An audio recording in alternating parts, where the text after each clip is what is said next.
Capítulo 138 de Shingeki no Kyojin, penúltimo capítulo do mangá. Se você perdeu a live de ontem lendo ao vivo o capítulo, você pode conferir, tá salvo aqui no canal. Mas hoje a gente vai falar sério, galera. O roteiro tá mega extenso, mas com certeza vai valer a pena cada segundo, galera. A gente vai destrinchar esse capítulo por completo. Vamos lá, galera, sem enrolação. Só queria primeiramente pedir, se você ainda não for inscrito, aproveita, galera, para se inscrever, para não perder os próximos vídeos que vão sair, tanto do mangá quanto do anime Shingeki no Kyojin, galera. Esse é o momento para você se inscrever, a gente tá quase batendo a meta de 400 mil inscritos, inclusive ontem a live bateu 10 mil pessoas simultaneamente, galera. Eu fico muito feliz com isso. Mas o capítulo, galera, já iniciando de cara, ele começa com aquele bebê que a gente viu ele tentando ser salvo, as pessoas tentando salvar ele capítulos atrás, e realmente as pessoas conseguem salvar. Foi uma bela primeira página, já pra começar, mas o fato do estrondo ter sido parado ainda é um problema. E eu expliquei sobre isso alguns vídeos atrás, mas resumidamente, o que acontece é que a morte do Zeke, ela não devia ter parado o estrondo. Porque quando a gente viu na segunda temporada, a gente viu o Eren, ele conseguindo controlar os titãs, mesmo depois da Dina Fritz ela ser morta. A gente viu ele tocando na Dina Fritz, conseguindo dar o comando para os titãs, só que mesmo depois que ela foi morta,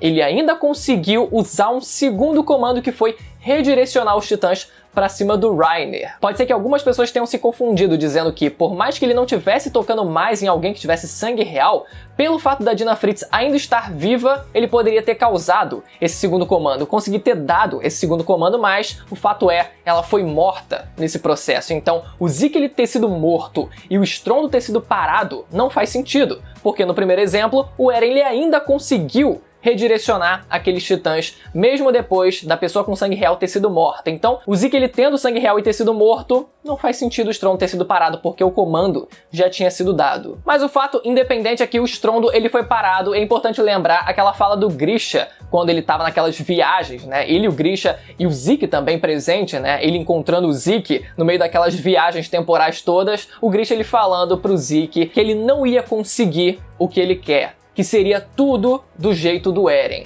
E isso daria a entender. A frase por si só ela dá muito a entender que o plano do Eren ele seria completado, que o Eren ele realmente conseguiria abalar o mundo inteiro, achatar o mundo inteiro. Só que não foi isso que aconteceu, pelo menos até o momento.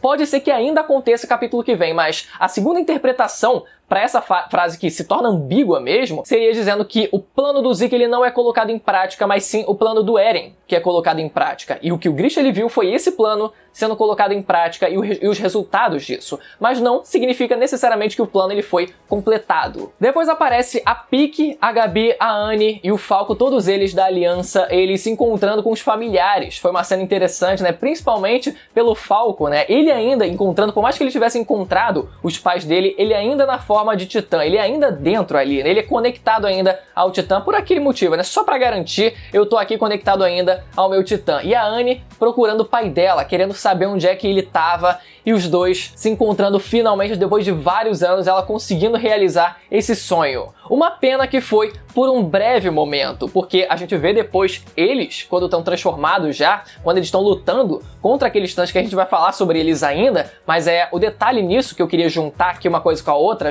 porque tem tudo a ver, é a Annie na forma de Titã chorando enquanto ela lutava. Então você vê, cara, por mais que ela tivesse realizado o sonho dela finalmente depois de vários anos, só durou um breve momento, ao ponto dela já ter que dizer adeus mais uma vez, ou muito provavelmente dizer adeus mais uma vez. Então o fato dela, e especificamente ela, estar chorando no meio da batalha é muito significativo. Lembra muito inclusive a primeira temporada, né, quando ela é derrotada pelo Levi e pela Mikasa, e ela também aparece chorando. Depois são mostrados alguns Eldianos e Marleyanos, eles se entendendo ali depois do estrondo ele ter sido parado, eles dando a mão um pro outro e eles deixando as diferenças de lado, pelo menos por um breve momento, porque o fato deles terem se aliado agora, deles terem se dado a mão agora, não significa necessariamente que o ódio entre eles, que o preconceito entre eles acabou por definitivo. Pode ser que, com o resto do mundo conseguindo sobreviver, com uma parte do mundo agora conseguindo sobreviver, pode ser que o ódio, daqui a algum tempo, ele volte a continuar, não só entre os Marleyanos e os Eldianos, mas também ao redor do mundo. Mas primeiro, sobre os Marleyanos e os Eldianos,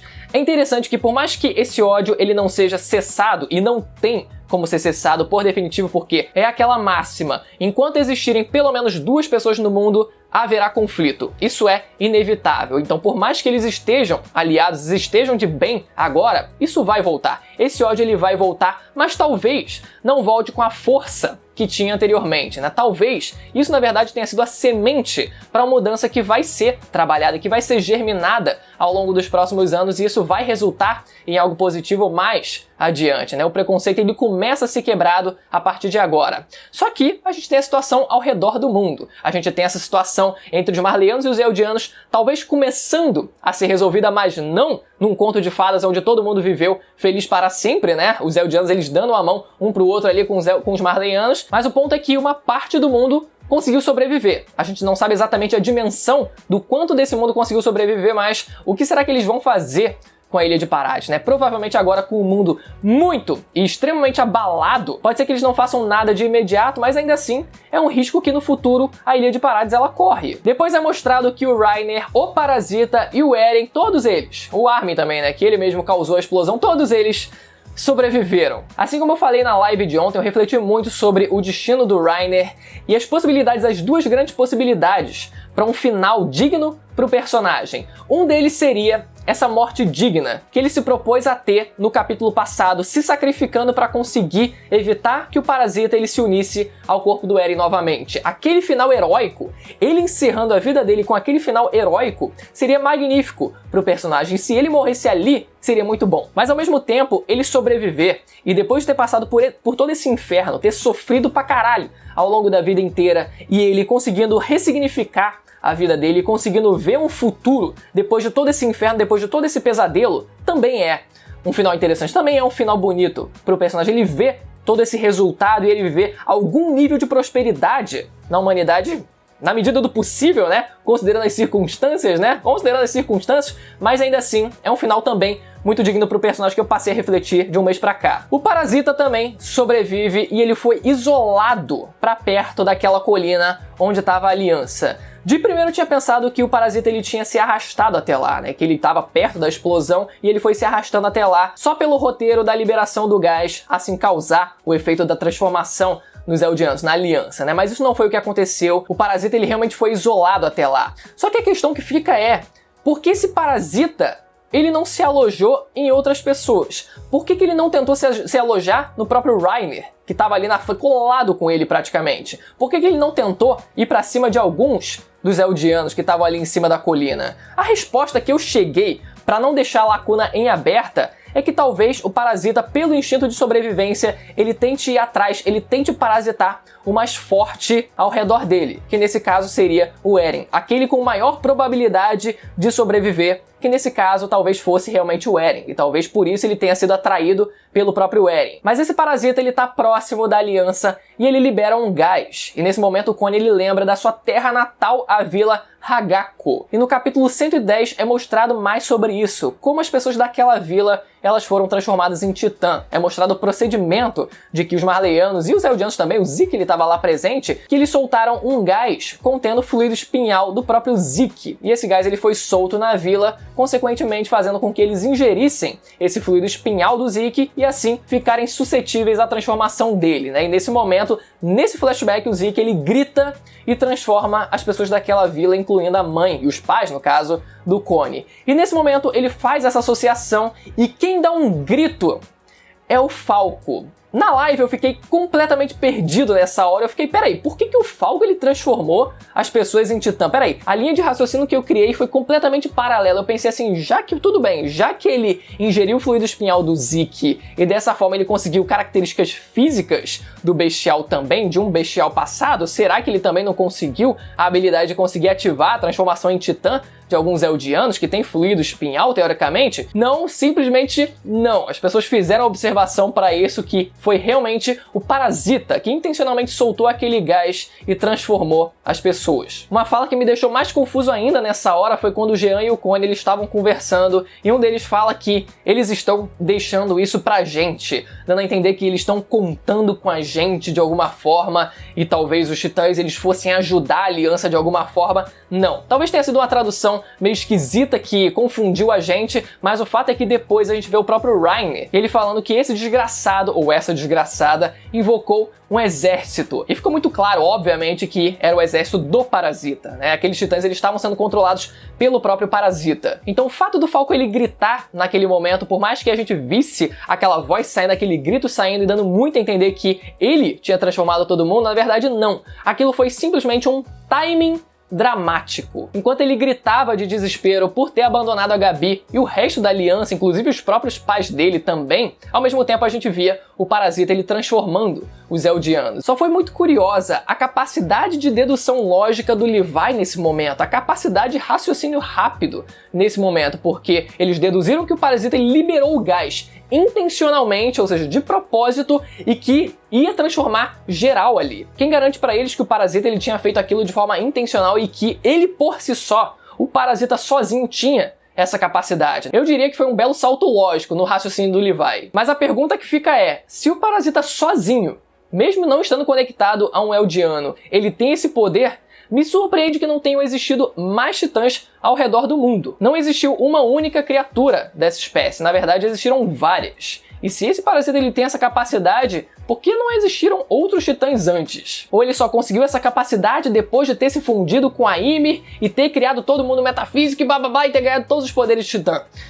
Talvez. No fim a gente vê a despedida da aliança, o fim do Connie, do Jean, da Gabi e da despedida da própria Anne com o pai dela. Foi uma cena que eu particularmente achei bem corrida e que provavelmente no anime eles vão estender bastante essa cena, vão dar um clímax muito maior pra essa cena que eu tô ansioso pra ver porque passando corrida, leitura corrida, não ficou tão emocionante, não ficou tão impactante assim. E um detalhe é que eles deixaram a Anne pra trás, né? Pelo visto foi realmente uma situação bem rápida, uma situação bem corrida para eles conseguirem sair de lá no Titã do Falco. E depois a gente vê esses outros titãs originais, eles lutando contra aqueles titãs do Parasita. E mais uma vez naquele meio disso, a gente vê o Titã da Anne chorando, foi bem impactante. Agora, vamos ver se a Gabi, na forma de titã, graças a Deus, foi embora. Será que ela vai voltar e vai devorar o Titã do Reiner? E ela vai realmente conseguir o Titã blindado, como ela sempre quis?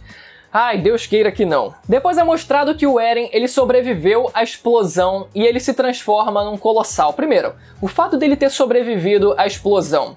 A gente vê que quando a explosão do Armin acontece no final do capítulo passado, assim, parte do Titã, ela meio que é isolada, ela não tá exatamente no foco da explosão, então faz sentido parte daquela ossada ela ter sido isolada um pouco mais pra longe e com isso a própria cabeça do Eren, que tinha sido separada do corpo, ela ter voado um pouco mais pra longe, não ter sido tão afetada assim. Mas o ponto que ficou em aberto é onde estava exatamente o corpo original do Eren. A cabeça a gente viu que tava lá dentro da boca nesse capítulo, mas e o resto do corpo? Tava no resto do corpo de Godzilla que o Jean ele conseguiu explodir e separar um do outro, ou tava ali naquela mesma área, mais ou menos, onde tava a cabeça do Titã de Godzilla do Eren e o resto do corpo original dele acabou sendo também puxado pro mesmo lado que a cabeça do Titã?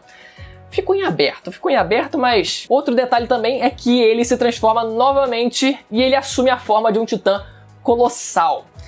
A gente sabe que ele não tem o Titã Colossal, mas ainda assim ele assume uma fisionomia exatamente igual à de um Titã Colossal. Daria pra passar um pano dizendo que o tamanho do Titã do Eren, ele se associa mais ou menos ao Titã original da Ymir, por exemplo, né, que também era gigantesco, mas ainda assim a fisionomia lembra muito mais um colossal, um Titã Colossal. Talvez tenha sido simplesmente um matchup visual ali, né, um paralelo visual pra gente ter a briga de dois colossais, dele lutando contra o Armin.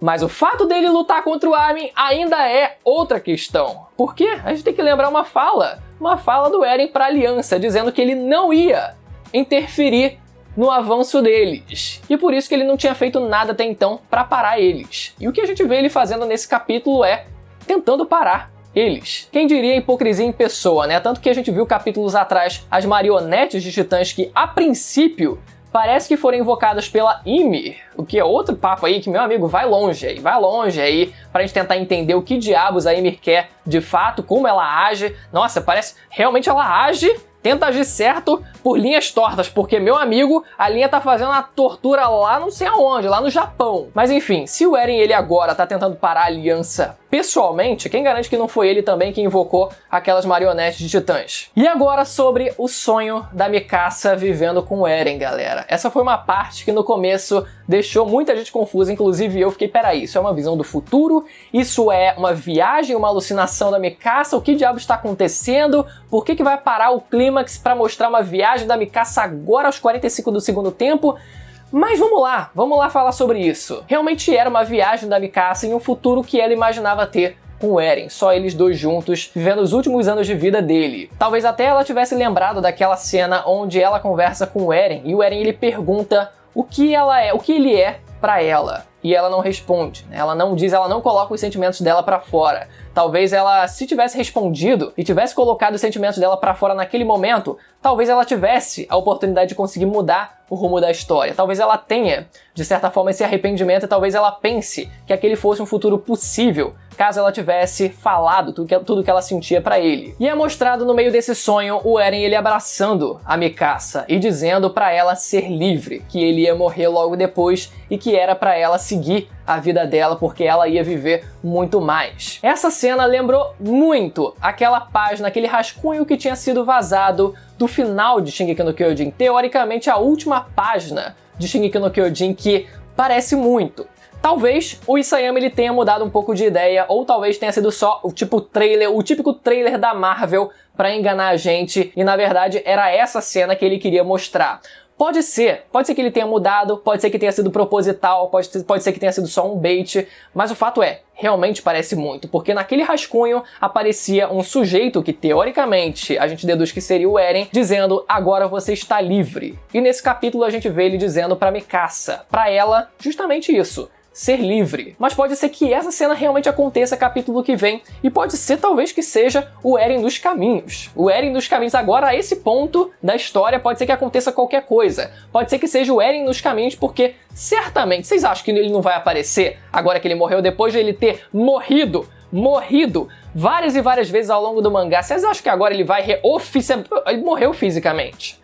Ok, morreu fisicamente, mas ele obviamente vai aparecer nos caminhos, então pode muito bem ser que ele apareça segurando um bebê, talvez ele próprio, na época em que ele era bebê, dizendo que ele estava livre. Mas assim como eu falei na live, mesmo que o Eren ele tenha dito pra ela esquecer dele, principalmente pelo fato dele morrer daqui pra frente, daqui a poucos anos, né, nesse universo, nesse sonho dela, ela não consegue esquecer. Mas ao mesmo tempo que ela não esquece dele, não esquecer dele não significa que ela vai acatar tudo que ele quer para sempre. Não significa ser gada para sempre. E eu elogiei que pelo menos aos 45 do segundo tempo ela deixou de ser gada. Graças a Deus. Demorou, mas aconteceu. Então ela não jogou o cachecol fora, ela usou o cachecol, mas ainda assim ela realmente se dispôs a matar o Eren diretamente. E ela sim entra na boca do Titã do Eren. Algumas pessoas podem se perguntar, né? Mas peraí, como é que ela sabia que o rosto dele, a cabeça original dele estava dentro da boca? Eu acho que ela não sabia diretamente isso, mas é um caminho mais acessível para ela conseguir adentrar no corpo de Titã, assim como foi feito mais ou menos contra o Reiner, né? Eles conseguiram abrir a boca dele para conseguir explodir ele por dentro, mas nesse caso o que ela fez foi cortar ele diretamente. Mas nessa hora dá pra ver a expressão de cansado do Eren.